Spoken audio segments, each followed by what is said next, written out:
प्यारे व्यूअर्स, आप सबका स्वागत है झलक लाइफस्टाइल ज्योतिष चैनल पर।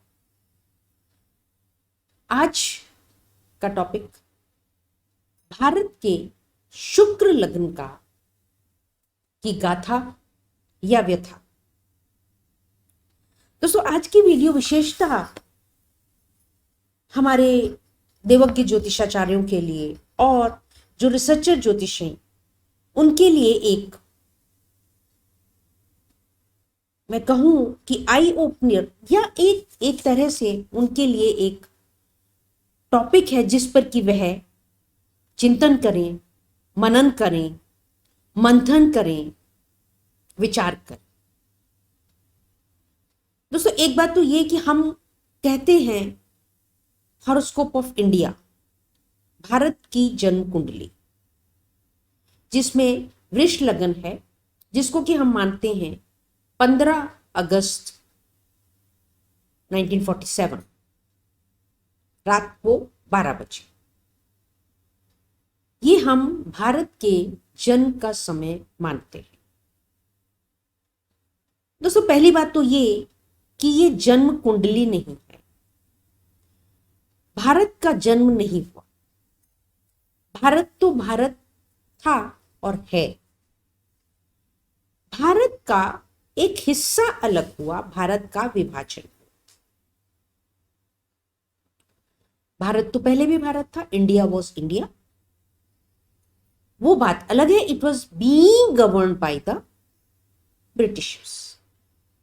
तो इसलिए हम इसे भारत की जन्म कुंडली ना कहें। हाँ, हम 15 अगस्त 1947 का इसे पंचांग कह सकते हैं कि उस दिन ग्रहों की स्थिति, ग्रह स्थिति क्या थी, ग्रह चाल क्या था, कि जिस वक्त जो है विभाजन हुआ। इनफैक्ट विभाजन भी 14 तारीख को हो चुका था, क्योंकि जो हिस्सा विभाजित हुआ पाकिस्तान, वो अपना जन्मदिन मनाते हैं 14 तारीख को, 14 अगस्त को। लेकिन हमारे यहाँ रात को 15 अगस्त रात को 12 बजे से माना गया। उस विभाजन को जो सहमति मिली, एक्सेप्टेबिलिटी मिली या उसको माना गया, वह 15 अगस्त 2012 1947 रात में 12 बजे उसको माना गया। उसके ही हिसाब से शुभ योग को लेते हुए, उस समय के अभिजीत मुहूर्त को लेते हुए, उस समय जो है पार्लियामेंट की साफ सफाई हुई, धुलाई हुई, पूजा अर्चना हुई। वह हमने, हमारे देशवासियों ने उस चीज को माना पाया। तो यहाँ पे जो, अगर हम उस दिन का पंचांग देखते हैं, उस समय की देखते हैं, तो वृष लगन था रात की 12 बजे रात्रि में, जो कि एक स्थिर लगन है, दैट गिव्स द स्टेबिलिटी। वृष लगन, वृष जो राशि है, आप जानते हैं शुक्र की राशि है। और शुक्र क्या है? आर्ट, कला, artisans, cinema, music, cosmetics, perfumes, garments, हमारी संस्कृति, कला, नृत्य। और इन सभी चीजों में आप देखें कि हमारा देश विदेशों में जाना जाता है। भारत इन सभी चीजों से विदेशों में जाना जाता है। हमारी सिनेमा, हमारी मूवीज फॉरेन कंट्रीज में देखी जाती हैं। हमारे आर्टिसंस, हमारे सिंगर्स फॉरेन जाते हैं, वहां डिस्प्ले होते हैं, उनके प्रोग्राम्स होते हैं और बहुत लाइक किए जाते हैं। आप जानते हैं इस बात को। हमारे आर्टिसंस फॉरेन जाते हैं, कलाकृतियों का वहां पे बहुत ज्यादा फॉरेन कंट्रीज में आप देखिए वेलकम है हमारा देश। तो इससे क्लियर हुआ कि जो शुक्र है वह बहुत सुंदर, उत्तम जो है देश विदेशों में हमारे देश का परचम फैलाता है। अपने जो भी फील्ड हैं शुक्र के, उसमें वह देशों विदेशों में जो है उच्चतम हमारा परचम फैलता है भारत का। तो ये बात रही शुक्र के लग्न की। लेकिन अब उस समय में शुक्र में लगन में, वृष लगन में, उस समय शनि की महादशा भी चल रही थी और जो राहु हैं वो गोचर कर रहे थे। तो राहु, जैसे कि कहा जाता है कि शक्ति, है ना, राजनीति, कूटनीति के भी कारक है। और केतु जो है सप्तम स्थान में वृश्चिक राशि। दूसरे स्थान में, दूसरा स्थान क्या, घर, घर का स्थान, वहां पर क्या, मंगल।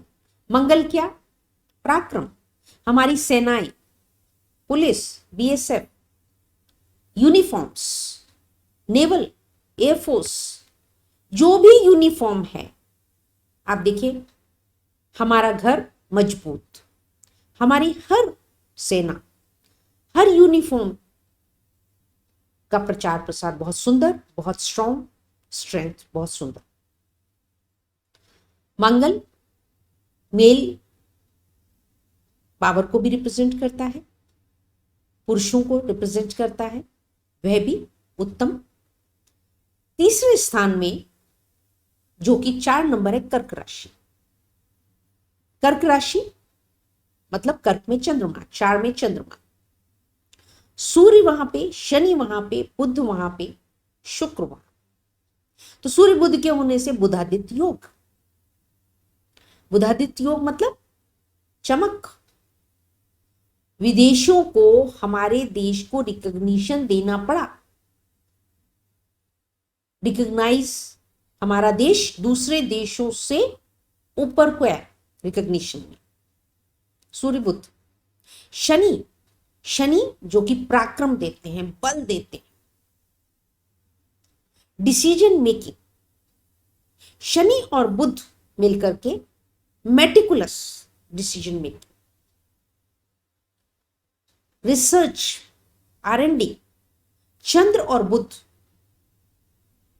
रिसर्च बहुत अच्छी देते हैं, तो हमारे देश का हर फील्ड में रिसर्च उत्तम रही। हमारे देश के रिसर्चर्स फॉरेन कंट्रीज में जाकर के छाए, उन्होंने वहां पर भी बहुत अच्छी रिसर्च करी। हमारे देश में चाहे व्हाइट रिवॉल्यूशन हो, ग्रीन रिवॉल्यूशन हो, हरित क्रांति हो, हमारी वेराइटीज हो, क्रॉप्स हो, वेजिटेशन हो, हर फील्ड में हमारे एग्रीकल्चर साइंटिस्ट ने कमाल का काम किया। हमारे इसरो, हमारी सिक्योरिटी सर्विसेज, रिसर्च, उसमें भी उन्होंने धमाल मचाया। हमारे साइंटिफिक, हमारे medical institutions, research institutions top के, और जो आज भी माने जाते। विदेशों से लोग यहां आकर के ट्रीटमेंट करवाते। मंगल मूवमेंट भी है, ट्रांसपोर्ट भी है, गति भी प्रदान करते हैं। तो हमारे देश की जो गाड़ियां हैं वो फॉरेन कंट्रीज में भी बेची जाती। कोई बिरला ही मुल्क ऐसा होगा कि जहां हमारे यहाँ की साइकिल, गाड़ी, स्कूटर्स, मोबाइल्स, कार, हमारे एरोप्लेन्स न जाते हो। तो ट्रांसपोर्ट सिस्टम। अब बात दोस्तों शुक्र, शुक्र भी पराक्रम के साथ जुड़े। शुक्र और शनि क्लास 1 आर्टिसंस भी देते हैं, हस्तकला में पारंगत, मैन पावर, ह्यूमन रिसोर्सेस हमारे देश का। 6ठे स्थान में बृहस्पति का होना, वहां पर तुला राशि जो कि शुक्र की राशि।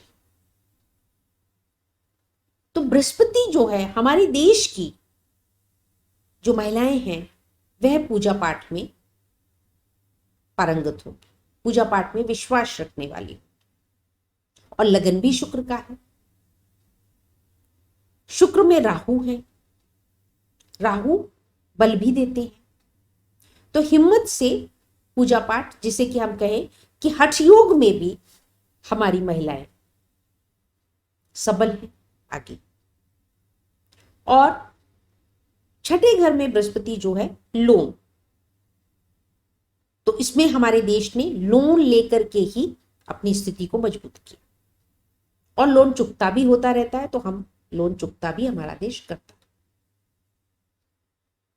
दोस्तों ये जो उस दिन का पंचांग था 15 अगस्त 1947 का, जैसा कि मैं अपनी वीडियोस में हमेशा से मैंने बहुत इंपॉर्टेंस दी है कि जो पत्री ऐसी हो जिसमें कि जिसे मैं कहा करती हूं कि पंच ऋषि, सप्त ऋषि, 3 ऋषि, तो हमारी पत्रिका जो है ये पत्रिका 15 अगस्त की पंच ऋषि है, क्योंकि 5 भावों में इसमें संपूर्ण ग्रह आ रहे हैं।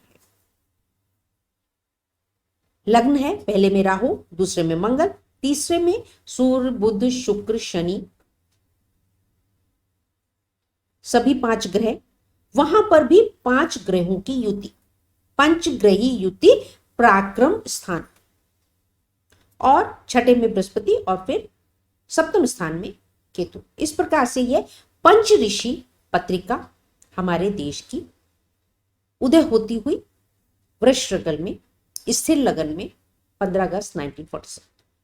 दोस्तों यहां पर जो मैंने शुरू में कहा कि आज की ये वीडियो जो है हमारे देवज्ञ आचार्यों के लिए और रिसर्चर्स के लिए एक मूल पॉइंट लेकर के आई है, एक मूल विषय लेकर के आई है, एक कॉज लेकर के आई है वीडियो।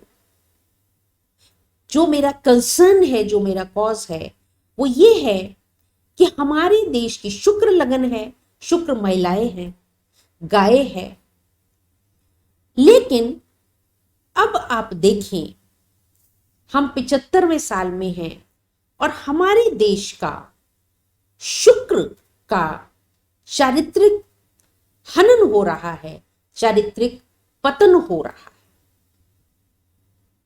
तो क्या हमारे देवज्ञ आचार्य और इतनी साल भर में न जाने कितनी ही कॉन्फ्रेंसेस हमारे देश में ज्योतिष पर हो रही हैं,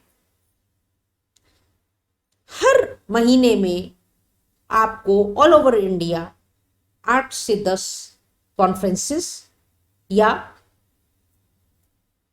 कोई भी ज्योतिषी सम्मेलन या ज्योतिषियों का कोई संगठन या कोई डिस्कशन कहीं पर हो रहा है, कोई समारोह हो रहा है, किसी को सम्मानित किया जा रहा है।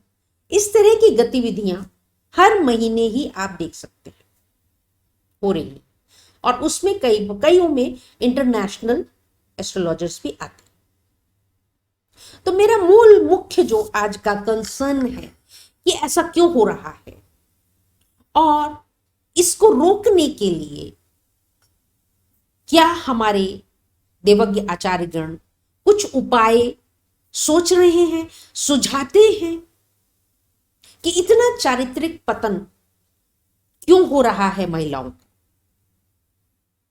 उससे क्या होगा, उससे बहुत सारे नाजायज बच्चों का भी जन्म हो रहा है और उन बच्चों के जन्म की वजह से सामाजिक असंतुलन फैल रहा है, सामाजिक द्वेष बैर फैल रहा है, ईर्ष्या द्वेष फैल रहा है। क्या कभी ज्योतिषियों का इस विषय पर भी ध्यान जाता है? आपकी सभी के पास पत्रियां आती होंगी, न जाने कितनी ही पत्रियां घर परिवार की समस्याओं को लेकर। माएं आती होंगी कि उनकी बेटी गलत रास्ते पे चल गई, उनका बेटा गलत रास्ते पे चल गया है, किसी का पति गलत रास्ते पे चल गया है, किसी के घर में कुछ समस्या है शुक्र से रिलेटेड, या कहीं पर इम्पोर्टेंसी हो रही है, या होमोसेक्सुअलिटी है, या वाइफ स्वैपिंग के कांड बढ़ते चले जा रहे हैं। और आज ही की एक वीडियो थी जो मेरी नजर पड़ी कि किसी स्थान पर 5-6 बच्चे बच्चियां, लड़के लड़कियां सब जो हैं वो नग्न होकर इकट्ठे बाथ ले रहे थे, और ऐसी समाज में घटनाएं घट ही रही हैं आए दिन। और बृहस्पति 6th में तुला राशि में, जो कि बृहस्पति के दूषित होने को इंगित करता है, गुरुजनों का, गुरु स्वरूप लोगों का, बाबा लोगों का चरित्र का हनन। कितने ही मुझे जताने की जरूरत नहीं है, बताने की जरूरत नहीं है, कितने ही संस्थान बाबाओं के ऐसे पकड़े गए हैं समय समय पर जहां पर कि शुक्र को दूषित किया जा रहा था, कंटिन्यूअस होता रहा है। कुछ पकड़े गए, कुछ अंडरग्राउंड हो गए, जो कि गुरु स्वरूप लोग हैं। बृहस्पति 6th में। तो क्या हमारे आचार्यगण, क्या हमारे ज्योतिषी इस विषय पर डिस्कस करते हैं, मंथन करते हैं, मनन करते हैं और सोचते हैं कि क्या उपाय ऐसे होने चाहिए कि आगे फर्दर इसका डिग्रेडेशन ना हो।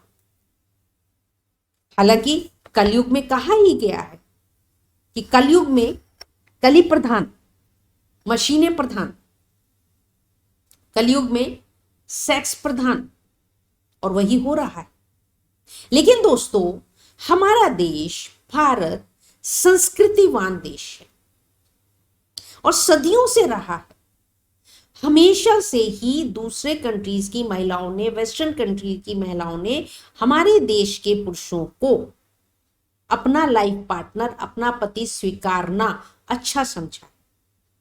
अभी रिसेंटली 2-3 वीडियोस थे कि जिसमें फॉरेन से इंडिया में आकर के उन्होंने, और वो यहाँ की भाषा भी सीख रही हैं, गाय भैंसों को निला भी रही हैं, वो महिलाएं यहाँ आई हैं फॉरेन कंट्रीज से। और हमारा अपना शुक्र जो है वो पतन की ओर जा रहा है दिन प्रतिदिन। तो क्या ज्योतिषियों का ये जिम्मेदारी नहीं है, नैतिक जिम्मेदारी नहीं है?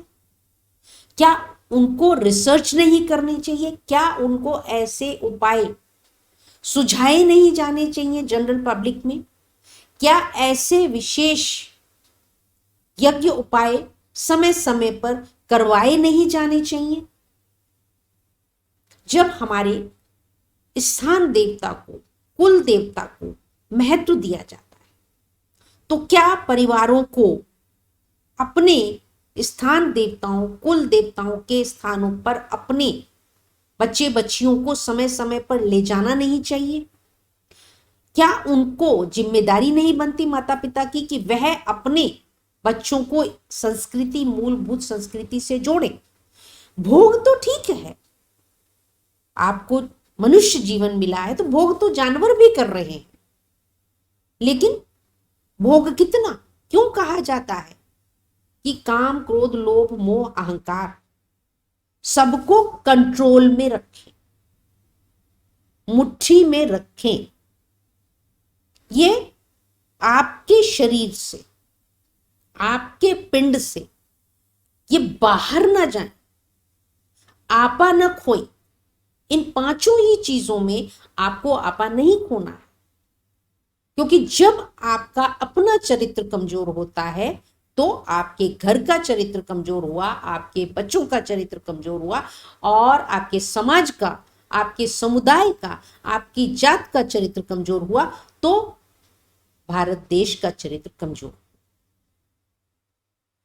तो दोस्तों, हमें इस विषय पर सोचना होगा, चिंतन करना होगा, मंथन करना होगा।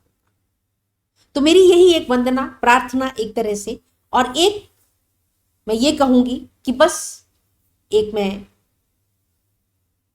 इंडिकेशन के लिए, मैं एक प्रार्थना के रूप में इसको मैं आज की वीडियो को लेकर के आई। आशा करती हूँ यह वीडियो आप लोगों को अच्छी लगेगी, आचार्य गणों को अच्छी लगेगी, और वे इस पर ध्यान देंगे और आगे इस पर कार्यान्वित भी होंगे, कार्य भी करेंगे।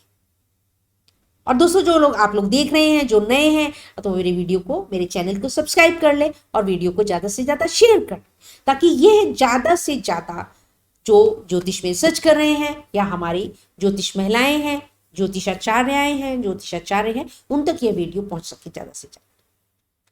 Thank you very much. बहुत बहुत शुक्राना आप सभी का, बहुत समय के बाद जुड़ना हुआ।